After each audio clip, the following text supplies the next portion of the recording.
Welcome to SA for BPSC channel. मेरा नाम नीतीश कुमार शर्मा है। जैसा कि मैंने पिछला वीडियो में बताया था कि यह चैनल 71वीं बीपीएससी के लिए डेडिकेटेड एसए के लिए चैनल है। और पिछले वीडियो में बताया गया था कि कैसे बीपीएससी के जो एसए का सेक्शन खंड 3 है उसमें बिहार से रिलेटेड लोकोक्ति के बारे में, निबंध के बारे में चर्चा किया जाएगा। उसी से रिलेटेड मैं एक निबंध आपको कराने जा रहा हूँ। इसमें आप लोग देखिए कि कैसे एक निबंध को लेकर ब्रेनस्टॉर्मिंग किया जाता है। ठीक है, निबंध एक लोकोक्ति या एक बिहार की लोकोक्ति से उठाकर कैसे उस पर कम से कम 700 से लेके और 800 शब्द लिखा जाता है, उस पर आप लोग ध्यान दीजिए। ठीक है, देखिए निबंध कुछ नहीं होता है। निबंध का मतलब क्या होता है? निबंध। देखिए ध्यान से, यहाँ देखिए, इसको बोलते हैं निबंध, यानी कि निबंध आपको बंधना नहीं है। ठीक है, निबंध मतलब आपको बंधना नहीं है। जो आपके दिमाग में है वो निबंध में लिखिए, आप फ्री हैं। बस जो आपका शीर्षक दिया जाए, शीर्षक से बियॉन्ड नहीं होना चाहिए। कुछ भी लिखिए और लिया के कहाँ रिलेट कर दीजिए, शीर्षक से, वो आपका निबंध का हिस्सा हो जाएगा। ठीक है, देखिए एक ब्रेनस्टॉर्मिंग कैसे किया जाता है निबंध को लेके, उस वीडियो में आप सीखिए। देखिए कैसे निबंध को लिखा जाता है। ठीक है, निबंध का शीर्षक क्या है कि ओखल में सिर दिया तो मूसर से क्या डर। यानी कि इसका भावार्थ क्या निकल रहा है कि जब आप ऐसे कार्य में संलग्न हो गए हैं जहाँ पे डर है, जहाँ पे कोई घटना का डर है, ठीक है, या उसका अंजाम बुरा हो सकता है, जब उसमें आप संलग्न हो गए हैं तो उसके परिणाम से अब आपको क्या डरना है। ठीक है, सबसे पहले ऐसे का 3 भाग होता है, इंट्रो, बॉडी और कंक्लूजन। देखिए इंट्रो क्या होता है कि जो आप निबंध लिखने जा रहे हैं उस पूरे निबंध को शीर्षक में आपको दिखा देना है कि इसका क्या व्यू है, हम आगे क्या लिखने जा रहे हैं। ठीक है, वैसे तो निबंध का शीर्षक लिखने का बहुत सारा तरीका है। आप किसी स्टोरी से शुरुआत कर सकते हैं, किसी कोटेशन से कर सकते हैं, कोई डाटा दे सकते हैं, या करंट का कोई न्यूज़ है उससे आप इसको शुरुआत कर सकते हैं।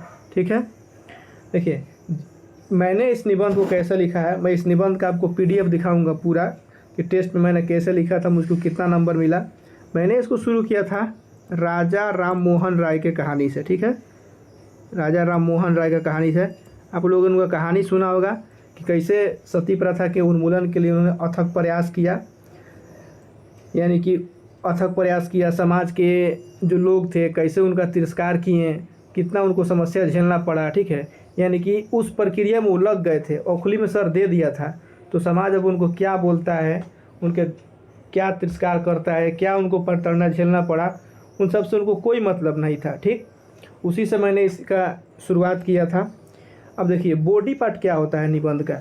बॉडी पार्ट होता है, अगर आपको लिखना है 700 से 800 शब्द, तो पहले बॉडी पार्ट में तोड़िए निबंध को कि इस जो भावार्थ निकल रहा है शीर्षक का, उसका हिस्ट्री में ऐसा कोई घटना देखने को मिलता है क्या, पॉलिटिकल सिस्टम उसका कोई घटना ऐसा देखने को मिलता है क्या, सोशल लाइफ में वैसा कौन सा घटना देखने को मिलता है, तकनीकी क्षेत्र में क्या इसका महत्व है, और इन्वायरमेंट के क्षेत्र में क्या इस शीर्षक से निकल के आता है।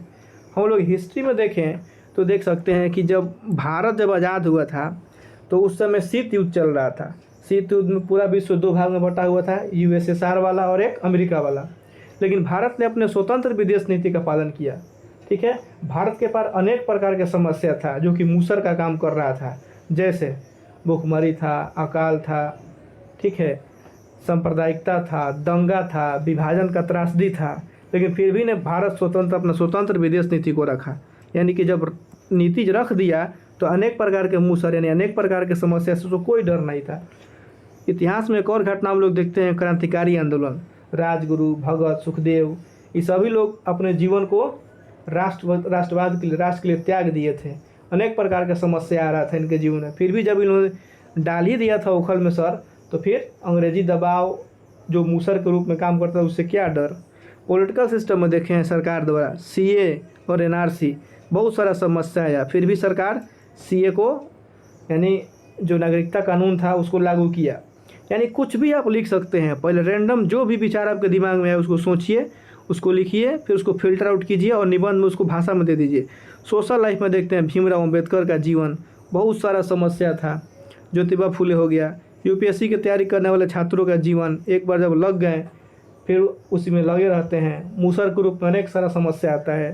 टेक्नोलॉजी में देखें, भारत जब इसरो जब अपने क्रायोजेनिक इंजन का विकास कर रहा था, अनेक प्रकार से समस्या आया। नंबी नारायण इन पर मूवी बना था रॉकेटरी, उनके जीवन में अनेक प्रकार का समस्या आया। जलवायु परिवर्तन इतना तीव्र रूप से हो रहा है, इस सब को कैसे अब कनेक्ट करते हैं, ठीक है, इसको देखते हैं। ये तो हुआ इन्वायरमेंट तक ले। इसके अलावा इंटरनेशनल लेवल पे क्या है, भारत कैसे ग्लोबल साउथ का नेता बन रहा है और उसके समस्या मूसर के रूप में कौन कौन सा पड़ोसी समस्या है।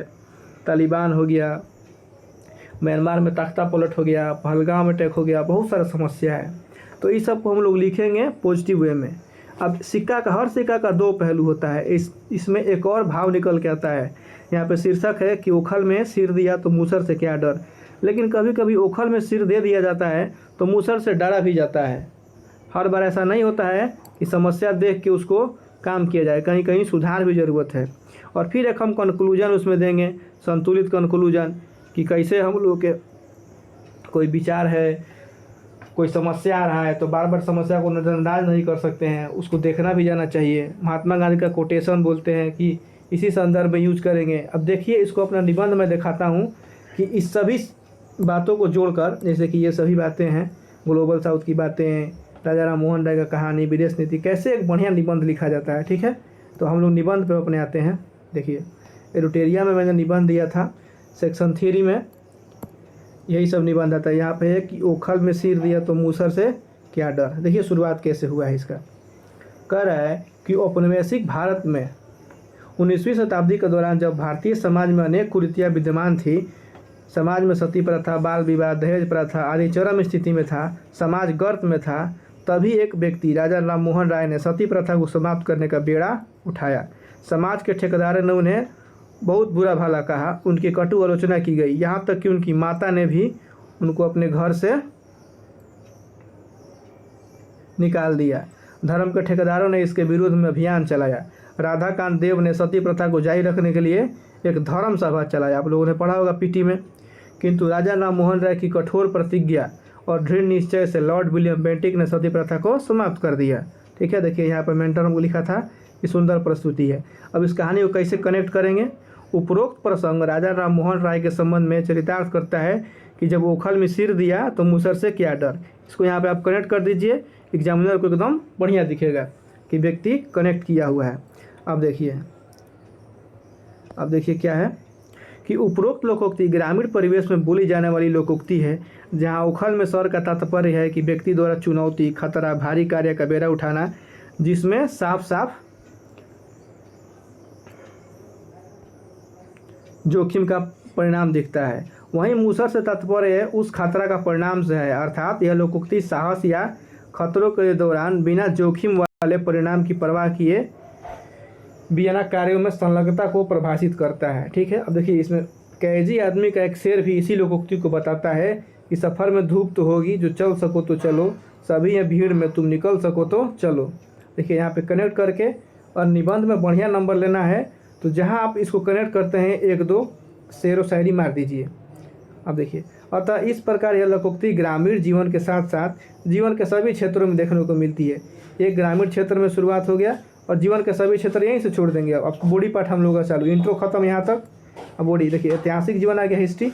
ऐतिहासिक में देखें तो भारत में स्वतंत्रता के दौरान विद्यमान अनेक समस्याएं, गरीबी, भूखमरी, संप्रदायवाद विद्यमान था। उसी संदर्भ में शीत युद्ध के कारण भी इन समस्याओं का समाधान हेतु दोनों गुटों का प्रवेश द्वार खुला था, किंतु भारत ने स्वतंत्र विदेश नीति के तहत गुट निरपेक्षता की नीति का प्रतिपादन किया। अर्थात जब स्वतंत्र विदेश नीति के उखल में सिर दे दिया तो इन समस्याएं रूपी मूसर से क्या डर था। देखिए जो भी शब्दावली है ओखर और मूसर यहाँ पे प्रयोग करते रहिए। ठीक है, इसी प्रकार क्रांतिकारी आंदोलन के दौरान भगत सिंह, राजगुरु, सुखदेव, बटुकेश्वर जैसे लोगों ने स्वतंत्रता रूपी ओखल के लिए फांसी रूपी मूसर से नहीं डरे। ठीक है, अब देखिए राजनीति, अब अगर राजनीति जोड़ दी यहाँ से, राजनीतिक जीवन पर नज़र डालें तो नागरिकता संशोधन विधेयक के खिलाफ देखिए प्रदर्शन हुए, लेकिन सरकार ने अल्पसंख्यकों के हितों की सुरक्षा को देखते हुए इसे पारित किया, और जो इसी लोकोक्ति को चरितार्थ करता है। ठीक है, इसी प्रकार सामाजिक जीवन में ज्योतिबा फूले, भीमराव अम्बेडकर का नाम अग्रणी है, जो अनेक चुनौतियों को सहकर उनका सामना करते हुए वंचितों के शिक्षा और अधिकार को स्थापित किया। ठीक है, अब देखिए, संघ लोक सेवा यूपीएससी के अभ्यर्थियों का जीवन भी इसी लोकोक्ति को चरितार्थ करता है, क्योंकि एक बार इस तैयारी में लग जाने के बाद चुनौतियों का परवाह नहीं करते। वे इस लोकोक्ति को चरितार्थ करते हैं कि हाथी चले बाजार, कुत्ता भौंके हजार। ठीक है, लिखते रहिए, जो भी कनेक्ट हो उससे संबंधित कोटेशन लिखते रहिए। अब देखिए, इस पर विज्ञान और तकनीकी, हम लोग साइंस टेक में आ गए, डायमेंशन छू रहा है, पर नज़र डालें तो भारत का गौरव इसरो का विकास क्रम भी इस लोकोक्ति को ऊपर प्रतीत होता है। क्रायोजेनिक इंजन के विकास में आई बाधाएं, इसके प्रति प्रतिबद्ध नंबी नारायण की कहानी इस लोकोक्ति को चरितार्थ करता है। पर्यावरण में भी प्रतिबद्धता दिखाएं, पर्यावरण में भारत की प्रतिबद्धता, जिसे पंचामृत घोषणा 2070 तक भारत की शुद्ध कार्बन उत्सर्जन हो जाएगा, इसके लिए कार्य योजना क्रियान्वित किया जा रहा है। भले ही पर्यावरण और विकास का मुद्दा रूपी मूसर कितना भी डरा, लेकिन भारत में लक्ष्य और अग्रसर है, यानी कनेक्ट कर देना है इन्वायरमेंट में इसको। अंतर्राष्ट्रीय जीवन में देखें तो विपक्षी, भारत के विपक्षी अनेक प्रकार के मूसर हैं, जैसे पाकिस्तान के साथ सीमावाद, चीन के साथ सीमावाद, एशिया के पश्चिम भाग में स्थिरता। फिर भी भारत अपने ग्लोबल साउथ के नेता के रूप में उभर रहा है, जो इसका उदाहरण है। अतः ये लोकोक्ति जीवन के लगभग सभी क्षेत्रों में दिखाई देती है। कभी कभी ओखल का, देखिए यहाँ से अब निगेटिव वाला बात, यानी सिक्का का दो पहलू होता है। देखिए यहाँ पे इसको पहले देखिए, इसके बारे में क्या है, कह रहे हैं कि अतः ये लोकोक्ति जीवन के लगभग सभी क्षेत्रों में दिखाई देती है। कभी कभी ओखल में दिया सर मूसर से पिट भी जाता है, अर्थात असफलता भी लोगों को हाथ लगती है, जिस पर हरिवंश नारायण जी की पंक्ति सटीक बैठती है। देखिए ईसा भी लिखा जाता है यहाँ पे, जहाँ मौका मिला आपको वहाँ पे ढुका दीजिए। अब देखिए, असफलता एक चुनौती है, स्वीकार करो, यही हरिवंश राय बच्चन साहब बोला, लिख दिए यहाँ पे। अब फिर भी हर सिक्का का दो पहलू होता है, वही बात, अर्थात बिना जोखिम या बिना जाने अंदाज़ा लगाए ओखल में सिर नहीं दिया जाना चाहिए। मूसर के रूप में प्राप्त सकारात्मक चुनौतियों को स्वीकार करना चाहिए, इससे सीख लेकर आगे बढ़ना चाहिए। अर्थात हमें दूसरे के विचारों को भी परख कर अपनाना चाहिए, जो गांधी जी के लिखित कथनों के साथ सटीक बैठता है कि हम अपने घर के दरवाजे बंद और खिड़कियां खुले रखना चाहिए, यानी कि कोई हमको प्रभावित ना कर दे, हमारे घर में ना घुस जाए विचार, कोई हमें अपनी संस्कृति न थोप दे, इसीलिए घर के दरवाजे बंद करें, लेकिन खिड़की खुला रखें कि उनको विचारों को हम लोग देख पाएँ, उनके सकारात्मक मूसर को हम लोग देख पाएँ। अब देखिए, ठीक है, यहीं तक था, यानी कि हमारा निष्कर्ष यहाँ से निष्कर्ष चालू हो गया सकारात्मक चुनौती के बारे में। निष्कर्ष थोड़ा सा इसका अभी कम है, थोड़ा सा और निष्कर्ष होना चाहिए था। फिर भी देखिए, मेंटर्स हमको वहाँ पे 62 नंबर दिया है, लो ठीक है। तो इसका मेन मकसद क्या है कि आपको देखिए, सबसे पहले एक ब्रेन स्टॉर्मिंग कर लेना है, जो भी निबंध मिले पहले उसका भावार्थ जानिए।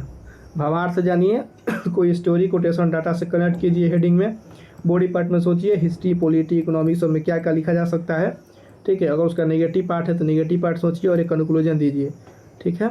और इस तरह से लिखते चल जाइए।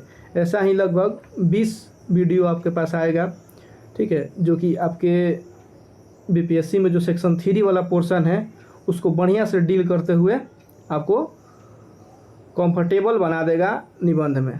तो फिर मिलते हैं नए वीडियो में, तब तक के लिए थैंक यू।